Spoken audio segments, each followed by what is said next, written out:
저는 집에서 하루 종일 한마디도 안 할 때도 있는데요. 그러다 누군가 찾아와 이런저런 이야기를 하고 술도 한 잔 먹게 되고 또 다른 지인들이 합석하고 그렇게 사람들이 모이다 보면 사람 간의 감정들이 격앙되는 것을 간혹 봅니다. 그럴 때 여러분은 어떻게 하시나요?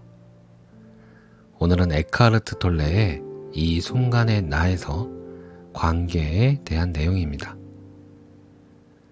인류가 마음과 자신을 점점 더 동일시할수록 대부분의 인간관계는 존재의 뿌리를 내리지 못하고 고통의 근원으로 작용합니다. 그리고 문제와 갈등으로 인해 인간관계는 흔들립니다. 인간관계가 지금 이 시간에도 에고를 강화하고 확대하며 고통체를 활성화하고 있다면 그 관계에서 도망을 치기보다 차라리 사실을 있는 그대로 받아들이세요. 인간관계를 피하거나 당신의 문제에 해답을 주고 충만함을 느끼게 해줄 이상적인 배우자를 찾아 헤매는 대신 당신이 처한 상황에 협조적인 태도를 취해보는 건 어떨까요? 사실을 인정하고 받아들이면 그 상황으로부터 어느 정도는 자유로워질 수 있습니다.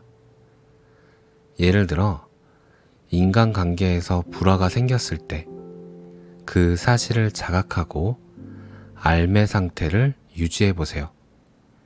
그러면 그 알을 통해 새로운 변화의 요소가 생겨나서 불화는 지속되지 않을 겁니다. 자신이 평화로운 상태에 있지 않고 불안을 느끼고 있음을 인식한다면 그 불안을 사랑스럽고 부드러운 포옹으로 감싸는 고요한 공간을 만들어 보세요. 그러면 당신의 불안은 평화로 바뀔 수 있습니다. 내면의 변화를 가져오기 위해 당신이 할 수 있는 일은 없습니다. 당신 자신을 바꿀 수도 없고 당신이 상대방이나 그 누구를 바꿀 수도 없습니다. 당신이 할 수 있는 것은 변화가 일어날 수 있고 자비와 사랑이 들어올 수 있는 공간을 만드는 것이 전부입니다. 관계가 삐걱거릴 때마다 당신과 상대방의 내면에 광기가 솟아오를 때마다 기쁜 마음으로 그것을 받아들이세요. 그러면 미처 깨닫지 못했던 것이 빛 속에서 모습을 드러냅니다. 이것이 구원의 기회입니다. 모든 순간마다 그 순간을 인식하세요. 특히 당신의 내면 상태를 인식하세요. 만약 분노하고 있다면 당신의 내면에 분노가 있음을 인식하세요. 질투, 방어, 말다툼, 합리화, 사랑과 관심을 요구하는 어린아이 같은 마음, 혹은 어떤 종류의 감정적 고통을 겪고 있다면 그 순간의 현실을 인식하고 그 알매 상태를 유지하세요. 그러면 인간관계는 당신의 사다나, 다시 말해 당신을 위한 영적 수행의 기회가 될 수 있습니다.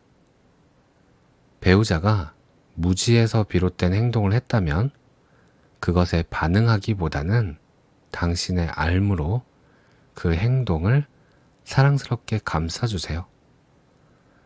무의식과 인식은 오랫동안 공존할 수 없습니다. 정작 무의식 상태에서 행동하는 사람은 자신이 어떤 행동을 하는지 알지 못하고 주변 사람들만 그 사람의 행동을 인식하고 있더라도 그렇습니다. 적개심과 공격성 뒤에 숨어있는 에너지의 형태는 사랑의 현존을 견디지 못합니다. 상대방의 무지에 반응하면 당신도 무지에 휩쓸리고 맙니다. 그러나 자신의 반응과 행동을 정확하게 인식하고 있다면 아무것도 잃어버리지 않습니다. 요즘처럼 인간관계가 문제와 갈등에 얼룩진 적은 없었습니다. 당신도 이미 알고 있듯이 인간관계는 행복이나 만족을 가져다 주지 않습니다. 인간관계를 통해 구원을 얻으려 한다면 계속해서 환멸만을 느낄 뿐입니다. 그러나 인간관계가 행복이 아닌 깨달음을 위한 것임을 받아들인다면 당신은 인간관계에서 구원을 얻을 뿐만 아니라 이 세상에 찾아올 더 높은 차원의 의식 수준에 도달하게 될 겁니다. 하지만 낡은 습관에 매여 있는 사람들에게는 고통, 폭력, 혼란과 광기만이 커져갈 겁니다. 당신의 삶을 영적 수행의 장으로 만드는데 얼마나 많은 사람이 필요할까요? 배우자가 도움을 주지 않는다고 걱정할 필요는 없습니다. 온전한 의식은 오로지 당신을 통해서만 이 세상으로 올 수 있습니다. 당신이 깨닫기 전에 이 세상이 온전해지기를 누군가가 깨닫기를 기다릴 필요도 없습니다. 당신이 깨닫기 전에 이 세상이 온전해지기를 누군가가 깨닫기를 기다릴 필요도 없습니다. 그러려면 영원히 기다려야 할지도 모릅니다.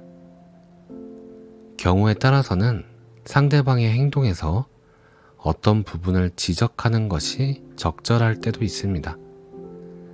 당신이 깨어있는 상태로 현재의 순간에 존재한다면 에고를 관여시키지 않은 채 비난이나 원망 없이 상대방의 행동을 지적할 수 있습니다. 비난하지 않고 당신이 느끼는 것을 표현하는 법을 배우세요. 자신을 방어하지 않는 열린 방식으로 상대방의 말을 경청하는 법을 배우세요. 상대방이 자신을 표현할 수 있는 여지를 주세요. 현재에 머물도록 하세요. 그러면 비난, 방어, 공격과 같이 에고를 강화하거나 보호하고 에고가 필요로 하는 것을 충족시켜주는 이 모든 방식들은 무용지물이 됩니다. 다른 사람들에게 그리고 자신에게 여지를 주는 것은 반드시 필요합니다. 그것 없이는 사랑을 꽃피울 수 없습니다.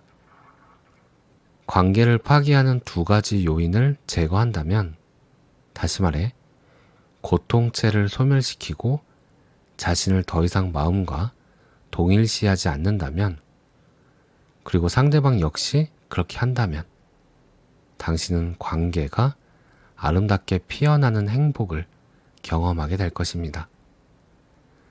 서로에게 고통과 무의식을 투사하고 중독적인 에고의 피로를 만족시키는 대신 내면 깊은 곳에서 느끼는 사랑을 서로에게 투영하게 됩니다.